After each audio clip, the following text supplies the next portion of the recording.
कोलकाता का एक गांव माधवपुर। ये महीना जनवरी का था और रात के तकरीबन 10 बजे थे। रात के सन्नाटे में झिंगुरों की आवाजें माहौल को थोड़ा डरावना बना रही थी। ऐसे में दो लोगों के कदम गांव की तरफ बढ़े जा रहे थे। अरे वाह यार, आज तो मजा ही आ गया। सही कहा तूने, बहुत मस्त नाच किया था उस पतली कमर वाली लड़की ने, नहीं? यार काश वो हमारे गांव में भी होती तो पूरा जंगल पार करके उसका प्रोग्राम देखने दूसरे गांव नहीं जाना पड़ता। अरे यार कदम तेज तेज बढ़ा, मुझे तो ये सोचकर डर लग रहा है कि घर पर क्या बहाना बनाएंगे। अरे हम कुछ ही मिनटों में गांव पहुंच जाएंगे। वो देख, वो कच्चा रास्ता आ गया। उसकी बात सुनकर महेश ने उस कच्चे रास्ते की तरफ देखा जिस तरफ कोई नहीं जाता था। तू पागल हो गया क्या? हम इस रास्ते से जाएंगे ये जानते हुए कि इसके बारे में कैसी कैसी अफवाहें फैली हैं। अरे तू भी ना महेश, खुद ही अपने मुंह से कह रहा है कि अफवाह फैली है और फिर डर भी रहा है। मेरी बात मान, इस रास्ते से चलते हैं। 5 मिनट के अंदर हम गाँव में होंगे, वरना बड़े रास्ते से जाएंगे तो 1.5 घंटा लग जाएगा।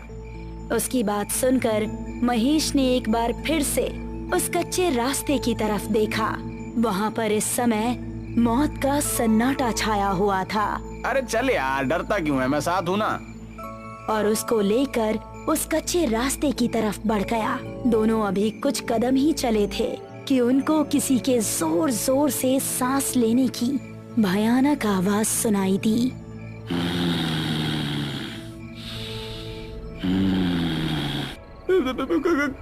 कौन है? अरे यार डरता क्यों है, कोई कुत्ता ही होगा। रमेश अभी आगे चला ही जा रहा था कि तभी उस आवाज के साथ उसको किसी के कदमों की भी आहट सुनाई देने लगी। मैंने कहा था ना, यहाँ से जाना ठीक नहीं है। अबे तू मुझे भी डरा रहा है। देख, अंधेरा भी बहुत ज्यादा है, कुछ नजर नहीं आ रहा। अब बस हम दोनों अपने कदम गांव पहुंचकर ही रोकेंगे। तभी महेश की आंखें फटी रह गई। उसको रमेश के ठीक पीछे 2 लाल चमकती आंखें नजर आ रही थी। तेरे पीछे? अबे कौन है मेरे पीछे? रमेश ने जैसे ही पलटकर पीछे देखा, किसी ने उसका पैर पकड़ा और उसको झाड़ियों में खींच कर ले गया। महेश, महेश बचाओ मुझे, महेश! वो बिजली की रफ्तार से रमेश की आंखों से ओझल हो गया। रमेश के डर का कोई ठिकाना नहीं रहा। वो दिल में बस खौफ लिए तेजी से गांव की तरफ दौड़ने लगा और जब तक वो गांव नहीं पहुंच गया, उसने अपने कदम नहीं रोके।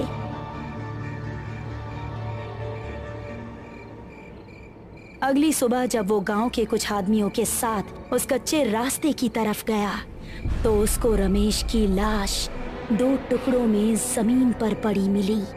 रमेश!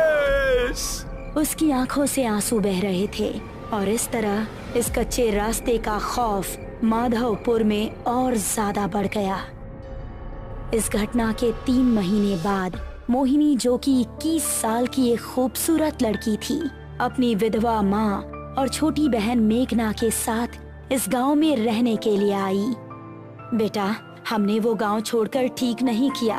अब पता नहीं यहाँ के लोग कैसे होंगे। मम्मी, थोड़ा तो एडजस्ट करना ही पड़ेगा ना। उस घर का किराया बहुत ज्यादा था। कुछ दिन यहाँ गुजार लेंगे तो सब नॉर्मल हो जाएगा। वो तीनों अब माधवपुर के एक घर में रहने लगे। कुछ ही दिनों में उन्हें वो गांव अपना सा लगने लगा। मोहिनी उसी गांव के कुछ बड़े घरों में काम काज करके अपना घर चलाने लगी। पड़ोस में रहने वाला रोहित नाम का एक लड़का मोहिनी को दिल ही दिल में पसंद करने लगा था, लेकिन उससे बात करने में थोड़ा हिचकिचा रहा था।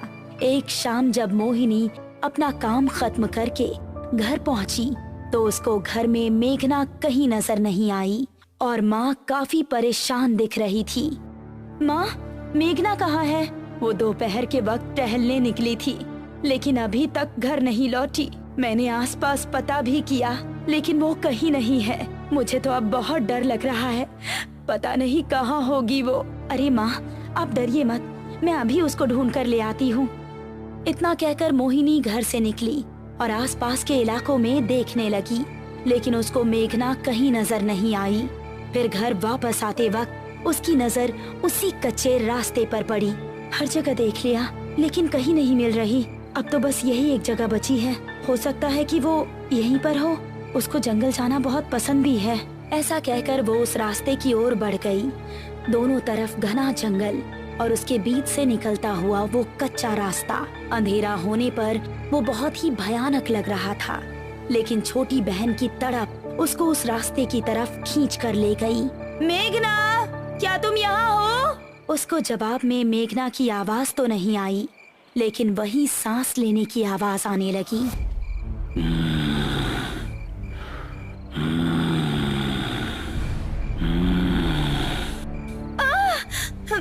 ये किस जानवर की आवाज है? मेघना प्लीज, अगर तुम यहाँ हो तो कोई जवाब दो। अब वो डरती डरती तेज तेज कदम बढ़ाने लगी। तभी उसको महसूस हुआ कि किसी ने पीछे से उसका दुपट्टा पकड़ा है। एक पल को तो उसकी सांसें रुक गई और उसने तेजी से पलटकर पीछे देखा। उसका दुपट्टा घनी झाड़ियों में फंसा हुआ था। हे भगवान, मैं तो डर ही गई थी। उसने झुककर अपना दुपट्टा निकालने की कोशिश की। झाड़ियों में काफी अंधेरा था और कुछ भी साफ नजर नहीं आ रहा था। तभी वो सांस की आवाज और भी तेज होने लगी और झाड़ियों से एक हाथ निकला जिसने उसका पैर पकड़ लिया। कौन है? छोड़ो! वो अब बेहद डर गई थी और अपना पैर छुड़ाकर तेजी से वहां से भाग निकली। उसको लग रहा था कि जैसे कोई उसका पीछा कर रहा हो, लेकिन उसकी हिम्मत नहीं हुई कि वो पीछे मुड़कर देखे। वो घबराती हुई ऐसी भागी कि सीधा वो जाकर अपने घर के अंदर ही रुकी। अरे मोहिनी बेटा, क्या हुआ? इतनी डरी हुई क्यों हो? मोहिनी कुछ बताती इससे पहले ही उसकी नजर मेघना पर पड़ी, जो कि उसी को देख रही थी। मेघना, कहाँ थी तुम? पता है हम कितने परेशान थे। दीदी माफ कीजिएगा, हमारी एक नई दोस्त बनी है, हम उसी के घर पर थे। मोहिनी को मेघना को घर में देखकर थोड़ा सुकून मिला, लेकिन उसके साथ जो हुआ था वो उसके दिमाग में अभी भी घूम रहा था। रात को मोहिनी अपने कमरे में सो रही थी तो उसको वही सांस की आवाज सुनाई देने लगी।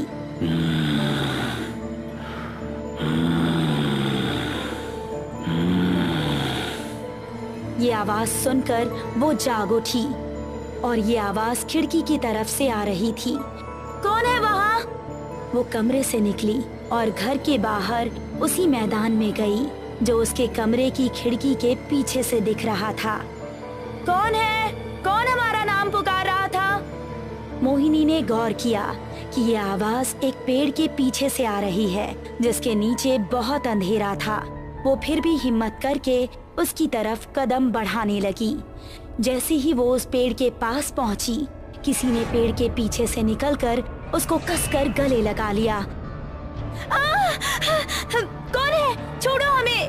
अंधेरे में कुछ नजर नहीं आ रहा था, बस उन सांसों की आवाजें आ रही थी और महसूस हो रहा था कि जिसने भी उसको पकड़ा है उसका शरीर बेहद ठंडा है। बचाओ! बचाओ! उसकी चीखें सुनकर मेघना और उसकी माँ नींद से जाग गई।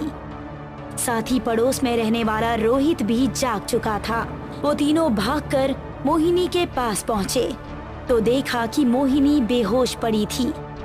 मोहिनी, मोहिनी! रोहित ने उसको गोद में उठाया और उसको उसके कमरे में लेकर आया। क्या हो गया है मेरी बच्ची को? ये आखिर वहाँ पहुँची कैसे? माँ और मेघना दोनों बेहद डरी हुई थी। तभी मोहिनी को होश आ गया और उसने आंखें खोलते ही रोहित को सामने देखा। आप कौन हैं? मोहिनी, ये हमारे पड़ोसी हैं। यही तुम्हें यहाँ पर लेकर आए। तुम घर के पीछे क्या कर रही थी?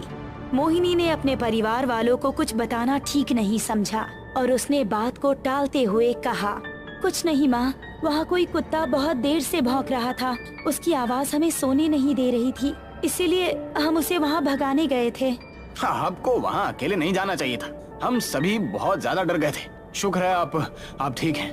मोहिनी को रोहित की आंखों में अपने लिए फिक्र देखकर बहुत अच्छा लगा। और इसीलिए उसने हल्का सा मुस्कुरा दिया। चलिए मैं चलता हूँ, आपको कोई भी जरूरत हो तो बेझिझक मुझसे मदद ले सकती हैं। आखिर पड़ोसी तो पड़ोसी के काम आता है। ऐसा कहकर रोहित वहाँ से वापस अपने घर चला गया। वो अपने बेड पर लेटा ही था कि उसको वही सांस लेने की भयंकर आवाज सुनाई देने लगी।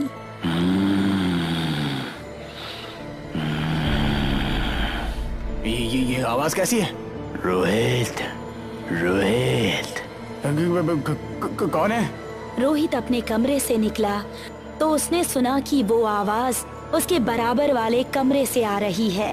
वो कमरे में पहुंचा तो पाया कि वहाँ पर कोई नहीं था, लेकिन वो आवाज आ रही थी। रोहित, रोहित। कौन है?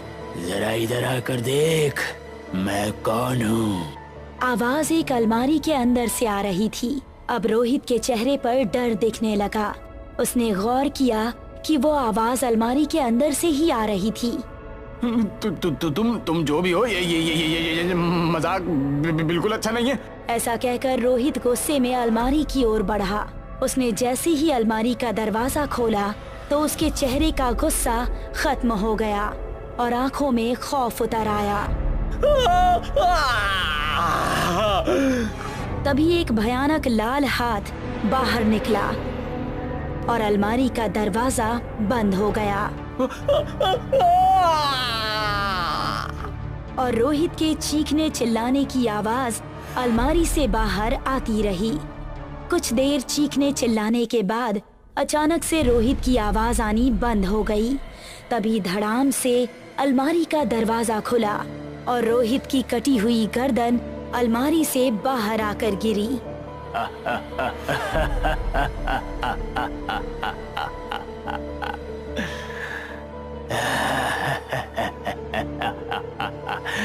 मोहिनी सिर्फ मेरी है, सिर्फ मेरी। आखिर क्या है उस कच्चे रास्ते का राज? वो भयंकर सांसें किसकी है और कौन है जो लोगों की जानें ले रहा है? मोहिनी की जिंदगी में अब आगे क्या होगा? इन सभी खौफनाक रहस्यों से पर्दा उठेगा इस कहानी के अगले पार्ट में जल्द ही।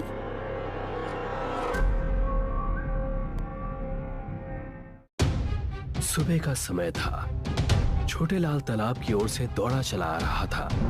छोटे लाल ने हरिया के घर के नजदीक पहुंचकर चिल्लाते हुए कहा, अरे ओ हरिया, कहाँ मर गया? तालाब में एक लाश तैर रही है। ये सुनते ही हरिया अपने घर से तुरंत निकलकर बाहर आ गया। क्या कह रहे हो भैया? तनिक ध्यान से देखते, कोई लाश वाश नहीं होगी। हरिया की पत्नी घर के द्वार से सब सुन रही थी। अरे हरिया, वो लाश ही है। मेरी तो देखते ही जान निकल गई थी। विश्वास ना हो रहा हो तो खुद चलकर देख लो। चलो भैया। हरिया और छोटे लाल तालाब के पास पहुंच गए। तभी वहां गांव के अन्य लोग भी पहुंच गए। सबने मिलकर देखा तो तालाब में कहीं भी लाश नहीं थी। वहां पर गांव का मुखिया भी आया था। मुखिया ने छोटे लाल को बुलाकर उसके कान में कहा, तुझे जरूर कोई वहम हुआ होगा छोटे लाल, वहां कोई लाश नहीं है। लगता है तेरे दिमाग में वो घटना अभी भी बसी हुई है। उस घटना को भूल जा। छोटे लाल ने मुखिया की बात पर हाँ में सर हिला दिया। मुखिया ने इतना कहा ही था कि अचानक आसमान में काली घटा छा गई और देखते ही देखते बहुत तेज बारिश होने लगी। अरे छोटे लाल सही कह रहा था। वो देखो, तालाब के किनारे पेड़ के पास एक औरत की लाश पड़ी हुई है। जैसे ही उस व्यक्ति की बात मुखिया ने सुनी, मुखिया ने चिल्लाकर कहा, कहाँ है लाश? अरे वो देखो, पानी के बहाव में पेड़ पर आकर अटक गई है। जैसे ही मुखिया की नजर तालाब के किनारे पेड़ पर पड़ी तो उसने देखा वहां पर एक औरत की लाश पड़ी हुई थी। मगर अचानक उस लाश का चेहरा बदल गया। मुखिया अंदर तक कांप गया और देखते ही देखते कुछ ही देर में सभी गांव वालों की आंखों में दहशत दिखने लगी, क्योंकि जो भी व्यक्ति उस लाश को देख रहा था तो उसे देखते ही उन लोगों को अपने सगे संबंधियों के चेहरे नजर आ रहे थे। मुखिया और सभी गांव वाले डर से वहां से चले गए। आधी रात का वक्त था। छोटेलाल उसी लाश के बारे में सोचता हुआ लेटा ही था कि अचानक उसके माथे के ऊपर पानी की बूंदें टपकने लगी। अचानक उसके नथुनों में किसी सड़ी हुई लाश की गंध टकराई। जैसे ही उसकी नजर छत पर गई, उसने देखा कमरे की छत पर एक औरत छिपकली की तरह चिपकी हुई थी। छोटेलाल की चीख सन्नाटे को चीर गई। दूसरे ही दिन छोटेलाल की लाश तालाब में तैरती हुई मिली। सब गांव वाले छोटेलाल की लाश को दहशत से देख रहे थे। छोटेलाल की पत्नी गुंजा रो रो कर कह रही थी, हाय रे, मैं विधवा हो गई। अब मेरे बच्चों का क्या होगा? कल ही तो अपने बच्चों को लेकर इनसे पूछकर मैं मायके गई थी। पुलिस वाले छोटेलाल की लाश तालाब से निकाल चुके थे। थानेदार ने गांव के मुखिया को बुलाकर कहा, मुझे खबर लगी कल छोटेलाल ने इसी तालाब में एक लाश देखी थी। जी साहब, हम सब ने देखी थी। तो तुमने पुलिस को खबर क्यों नहीं दी? तुम तो इस गांव के मुखिया हो। क्योंकि वो लाश बड़ी अजीब थी थानेदार साहब। जो भी उस लाश को देख रहा था उसे उसमें अपने सगे संबंधी नजर आ रहे थे। बकवास मत करो। छोटेलाल की लाश को देखकर ऐसा लगता है जैसे कि इसको मारा कहीं और गया है और मारकर इसकी लाश तालाब में फेंक दी गई है। इसकी फटी हुई आंखें बता रही हैं कि इसने मरने से पहले कोई बहुत खौफनाक और नाकाबिले यकीन मंजर देखा हो। सब गांव वाले डर कर अपने घर की ओर चले गए। दूसरे दिन फिर उसी तालाब में गांव के एक और व्यक्ति की लाश मिली और उसकी भी आंखें फटी हुई थी। धीरे धीरे करके आए दिन रोज गांव के किसी न किसी युवक की लाशें गांव के तालाब में मिलने लगी। पूरे गांव में दहशत का माहौल छा गया। मुखिया इन सब घटनाओं से बहुत डरा हुआ था। अचानक रात के वक्त उसके घर का किसी ने दरवाजा खटखटाया। मुखिया ने दरवाजा खोल दिया। सामने हरिया खड़ा हुआ था। हरिया, इतनी रात को यहाँ कैसे? डर लग रहा था मुझे मुखिया जी। मैंने भी अपना परिवार दूसरे गांव भेज दिया है। मेरी समझ में नहीं आ रहा है कि गांव के लोगों की हत्या कर कौन रहा है, और जितने लोगों की हत्याएं हुई हैं, वो सब मर्द थे। हत्याएं उसी दिन से हो रही है मुखिया जी, जिस दिन से मुझे तो लग रहा है कि ये सब वही कर रही है। बकवास मत कर हरिया, इससे आगे कुछ मत बोलना। गांव वालों ने कल एक तांत्रिक बाबा को भी बुलाया है। क्या आज रात मैं आपके घर पर सो जाऊं? ठीक है, मैंने भी अपनी पत्नी और बच्चों को गांव से बाहर भेज दिया है और मैं भी घर पर अकेला ही हूँ। हरिया और मुखिया चारपाई बिछाकर आंगन में लेट गए, मगर उनकी आंखों से नींद कोसों दूर थी। अचानक मुखिया के सर पर ऊपर से पानी की बूंदें टपकने लगी। मुखिया उठ गया और उसने हरिया की ओर देखकर कहा, हरिया, ये पानी कहाँ से आ रहा है? पानी तो मेरे ऊपर भी बहुत देर से टपक रहा है मुखिया जी, पर मैंने डर की वजह से आपको नहीं बताया। कि अचानक उन दोनों के नथनों में बदबू टकराई। दोनों की निगाह सामने आंगन की दीवार की ओर पड़ी। उनके सामने एक बेहद खौफनाक चेहरे वाली औरत खड़ी थी। उस औरत का चेहरा सड़ चुका था और उसके शरीर पर से पानी की बूंदें टपक रही थी। ऐसा लग रहा था जैसे कि वो अभी अभी तालाब से उठकर आई हो। उसकी आंखें आग की तरह लाल थी। मुखिया और हरिया को देखकर यकीन नहीं हुआ। तुम ये कैसे हो सकता है? तभी वो औरत वहशी तरीके से हंसने लगी और उसके गर्दन उसके शरीर से उखाड़ दी। ये देखकर हरिया की चीख निकल गई। अचानक उस औरत ने हरिया के साथ भी वही किया जो उसने मुखिया के साथ किया था। दूसरे दिन मुखिया और हरिया की लाश गांव के तालाब में मिली। मुखिया और हरिया का धड़ तालाब में मिला था और उनका सर तालाब के पेड़ पर लटक रहा था। हरिया और मुखिया की लाश को देखकर सभी गांव वाले कांप गए। तभी गांव में वो तांत्रिक आ गया। गांव का एक व्यक्ति तांत्रिक से बोला, साधु महाराज, आए दिन हमारे गांव के लोगों की लाशें तालाब में मिल रही हैं और आज तो हमारे गांव का मुखिया भी मारा गया। तुम चिंता मत करो, मैं देखता हूँ। तांत्रिक अपनी आंखें बंद करके मंत्र पढ़ने लगा। देखते ही देखते लाल रंग का सिंदूर निकालकर तालाब में फेंक दिया। जैसे ही सिंदूर तालाब में गिरा, अचानक तालाब के अंदर से एक भयानक चेहरे वाली औरत निकलकर सामने आ गई। सभी गांव वालों के डर से रोंगटे खड़े हो गए। कौन है तू? क्या नाम है तेरा? बंजारन। क्यों मार रही है तो इन गांव वालों को? चला जा यहाँ से। मैं तुझे क्यों बताऊं? सीधी तरह से बता, इन लोगों ने तेरा क्या बिगाड़ा था? मैं एक बंजारन थी और इसी गांव में रहती थी। इस गांव के मुखिया ने मुझे ऊंचे ऊंचे सपने दिखाकर मेरे साथ शारीरिक संबंध बनाए, और जब मैंने उससे शादी की जिद की तो उस मक्कार ने अपने साथी हरिया और छोटे लाल की मदद से मुझे इसी तालाब में फेंक दिया। तेरा बदला पूरा हो गया, अब चले जा यहाँ से। नहीं जाऊंगी जब तक मैं सारे गांव के मर्दों को मारकर इस तालाब में नहीं फेंक दूंगी। मुझे मर्द जात से नफरत है। तांत्रिक की आंखों में क्रोध झलकने लगा। उसने अपनी झोली से एक मटकी निकाली और मंत्र पढ़कर जैसे ही उस मटकी की ओर फूंके, अचानक बंजारन की आत्मा बुरी तरह चीखने लगी और धुआं बन के मटकी के अंदर चली गई। तब जाकर सब गांव वालों ने राहत की सांस ली।